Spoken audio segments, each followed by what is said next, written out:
Mais qu'est-ce qui se cache dans les Pokébox des nouveaux Paradox, Ver de Fer et Serpenteau? Salut à tous!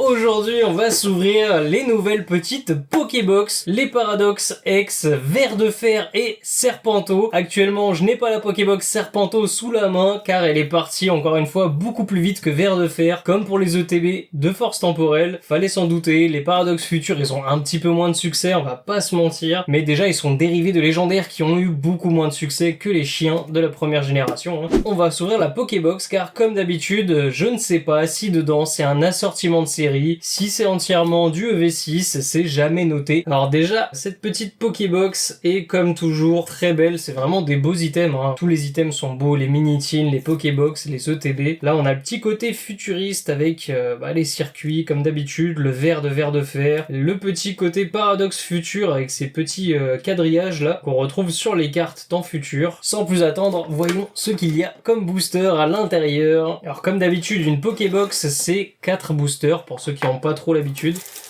Et surtout une petite carte promo. L'illustration de Ver de Fer a l'air quand même assez cool. On va checker ça. Une carte X de 5ban Graphics. Bon, en général pas les meilleurs pour faire les cartes comme ça, c'est souvent de la 3D assez basique, mais je trouve que là il y a quand même des belles ombres, il y a quand même un beau dynamisme. En vrai c'est une carte promo assez sympa. Les boosters, alors on a comme d'habitude aussi une petite carte à code pour le TCG Online. Mascarade crépusculaire, hop, et bien je sens que ça va être...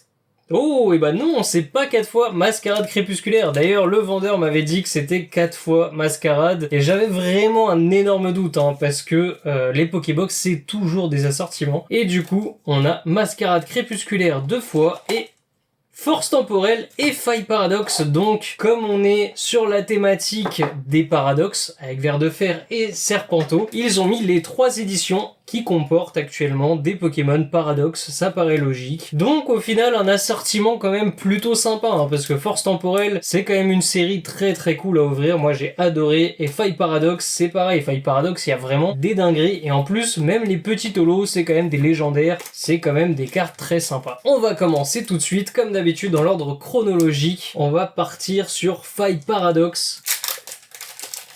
Allez, on commence avec une petite énergie plante. Oh, le petit Chakripan de 0313, vraiment trop mignon. Natu de Uratsuka. Lunosferapti. Pitrouille, très très sympa, j'adore cette illustration, mais on l'a quand même beaucoup vu, comme il est revenu dans 4.5. Flamoutant, le Absol de Shinji Kanda. Fer de terre de Kabayashi. Oh, Oyakata Reverse de Kuki Saito. Qu'est-ce qu'on a derrière? On aura un petit Goupilou de Nishida, et on va terminer avec un Baojian. Bon, ça fait partie des cartes, voilà, c'est pas un gros hit sur Faille Paradox, mais c'est ce que je vous disais, c'est vraiment une série de qualité. Ce qui est considéré comme un non-hit, c'est quand même une holo d'un Pokémon légendaire très stylé, fait par Anesaki Dynamic. On est très loin de épée bouclier et ses rares non-holo éclatés au sol. On va enchaîner avec un petit Force temporelle, illustration Irfoudre, le plus beau booster je pense.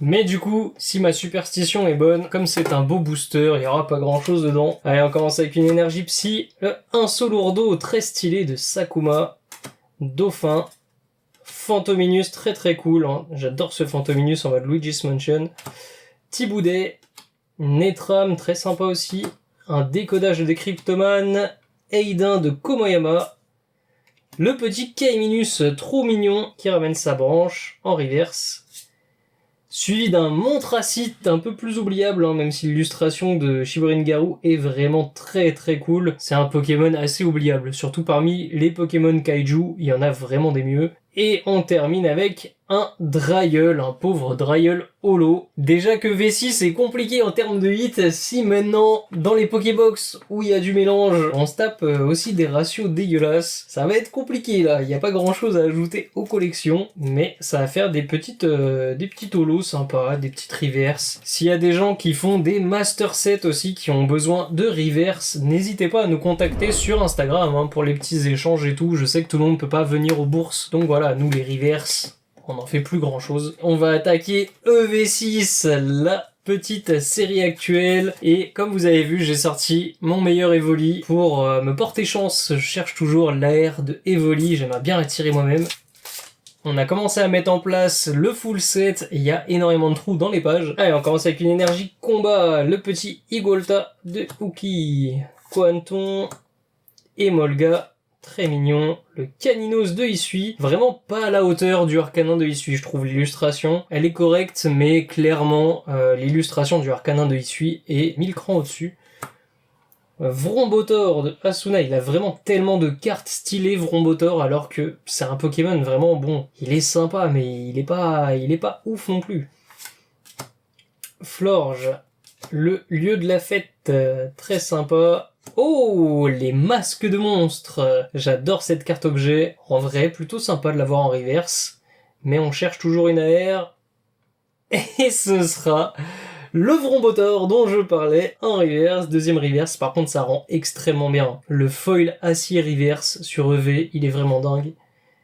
Et on termine avec le Dinglu, voilà, l'improbable Dinglu qui est incroyablement beaucoup trop stylé pour ce que c'est comme Pokémon. Ils arriveraient presque à me vendre ce fléau. Et pour l'instant, c'est une Pokébox 0 hit. Il me reste un petit booster, est-ce que ça va sauver la mise ? Allez, on commence avec une énergie feu et... Oh, Croix-Porale. Croix-Porale de Itachi Ariga. On avait vu le Grenousse de Yukamori. On a vu ce que donnait Amphinobie X, Terra cristallisée. Pas convaincu, mais le petit Croix-Porale, j'aime bien. Il est tout zen. Il ferait une belle carte 3D. Hein. Le style du Pokémon se détache tellement du style du fond que ça pourrait être très sympa. Un petit Lumivol, très très cool pour ceux qui font le Pokédex. Lumivol, c'est plutôt sympa de rechoper une carte récente. En plus, elle est très jolie, très bien illustrée. Vert pomme, incroyable cette carte, j'adore. Tarinor, pareil, des cartes magnifiques. Oh, Migalos, un Migalos de Anesaki Dynamique. Et Anesaki Dynamique, vraiment, il arrive à sortir des poses improbables des Pokémon, j'adore. Là, on voit le Migalos en train de tisser sa toile, en train de créer un grand filet, son talent grand filet, entre ses pattes avant. Totalement improbable, d'habitude, on voit le Migalos plutôt posé sur la toile, mais inactif. La flûte d'accompagnement, un nouvel objet qu'on n'avait pas vu je crois, donc ça va aller dans le full set. Oh, le petit cube canaille, il est trop mignon. On avait vu le sucroquin, mais pas le cube canaille, et c'est ce qu'on disait, hein. Il y a vraiment beaucoup d'illustrations avec des motifs très très colorés, très géométriques. Moi j'aime beaucoup ce style, ça me va. Badabouin en reverse, est-ce qu'on va avoir un petit hit ? Oh, cher Méclat en reverse. S'il vous plaît. S'il vous plaît, sortez-moi quelque chose de V6, j'en peux plus de cette série déjà. Oh, ça sera... Oh non. Ça sera le même hit que sur mon ETB. Voilà, Amphinobie X. Terra Crystal, malheureusement, Terra Crystal. En vrai, j'adore Amphinobie, hein. Amphinobie est un Pokémon très très cool, mais je suis vraiment pas convaincu par le Terra Crystal, même sur ce Pokémon. Eh bien, ça va rejoindre le classeur d'échange. Le classeur d'échange que nous ramènerons à la bourse le 8 juin, donc très prochainement. On vous y attend nombreux comme d'habitude et j'espère qu'on va pouvoir compléter un peu nos sets et trouver des petites pépites. Et voilà, si vous avez apprécié cette vidéo, n'hésitez pas comme d'habitude à vous abonner, lâcher un like, abonnez-vous aussi à l'Instagram, c'est là où il y a le plus d'infos, les événements, les créations 3D, les réceptions un peu pépites, donc voilà, c'est là où il se passe le plus de choses. En tout cas, on se retrouve très bientôt pour de prochaines vidéos, c'était Gabzil, ciao.